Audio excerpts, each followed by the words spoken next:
move on to the next one, down the group.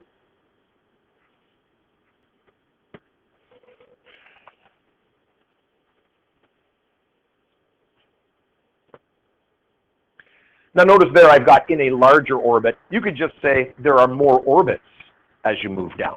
However you want to put it. As long as it's logical and contains all the data, that's all that matters.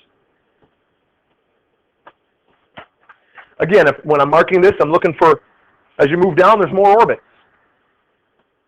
The valence electrons are now farther. This results in a weaker electrostatic force.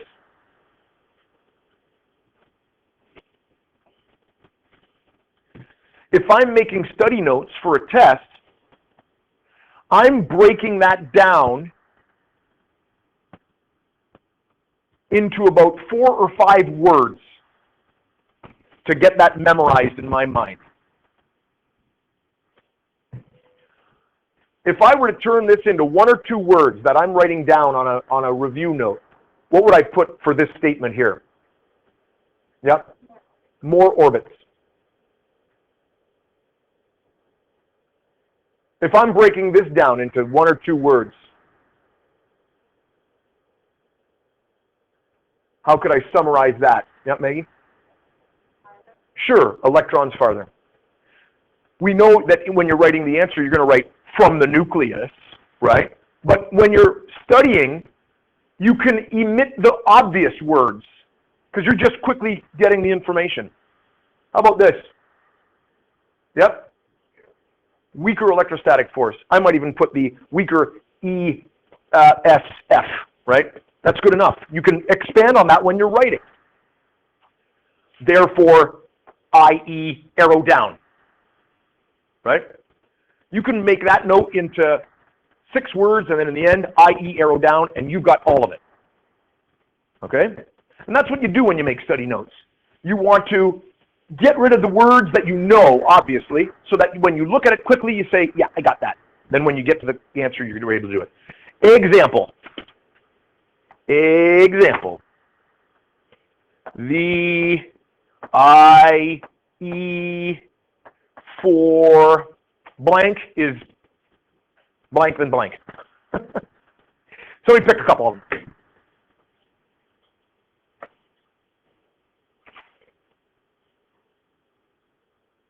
Alyssa is staring hard at the periodic table. She must have her 2 favorite elements within the same group determined. What do you got? Sure, lithium and potassium. Therefore, the ionization energy for, well, you tell me how to compare these. I don't know whether you want one, how do you want to do it? For potassium, weaker. I don't know the sign for weaker. You want less than. Okay. You want less than. Lithium, that's okay. Lower ionization energy. Okay? More orbits. I like to think of, like francium, I like to think of francium as the delinquent parent of the atoms. It has such a weak attraction for its outer electrons, it doesn't even know or care whether that electron has been pulled away. Right? Again, I can just imagine a police officer atom come along. Excuse me, francium, do you know where your outer electron is? I have no idea where my outer electron is. I'm barely attracted to the thing. I really don't care what it is. Gone. What's that? But it's fun to give it to them, isn't it? All right.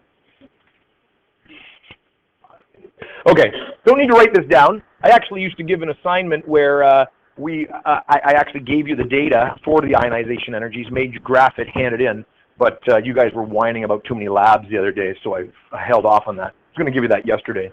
Anyway, if you graph it, it looks like this. And we can get some interesting information off of this. If you graph that ionization energy, and then the unit they use is electron volts. And again, the volts comes from the same idea as using voltage to pull it off. Don't worry about the unit, but it is an energy unit. But if we take a look here, you can see here, helium, neon, argon, krypton, xenon. If we compare all of those as we move down the group, look at what happens to the trend as you move down the group. What happens to the ionization energy? Yep, it decreases. That's exactly what we predict theoretically. That's what we see experimentally. And I can do that for every one of the groups. It doesn't matter whether I'm using these guys down here, because right after helium comes lithium, right? So these guys are my group ones, the bottom guys. It does go down still, even though it goes down a little less. If I now go across the period, starting with lithium all the way across to neon, so now I'm looking at lithium and I'm moving my way across to neon, you can see here there is also a trend, and I'll just go for this color here. Starting from here, you can see we've got an increase. You'll notice there are some bumps in this, and it's always after the second one, then the third, second one, then the third. This is the transition metals, but again, we can see the trend. We can't see the second one, third one. Let's not worry about the transition metals. Second, then third. And then there's also a bump, second, third, fourth, fifth to sixth. Second, third, fourth, fifth to sixth. Don't worry about those little bumps in there. Again, I've told you that there's always some little anomalies in there, and it has to do with these subshells that I keep mentioning to you that you will learn about next year. So there are some little bumps in our idea, but in general, as you move across the periodic table, the ionization energy increases. And this is experimental evidence, which then supports our theory of the protons and the orbits. Yes?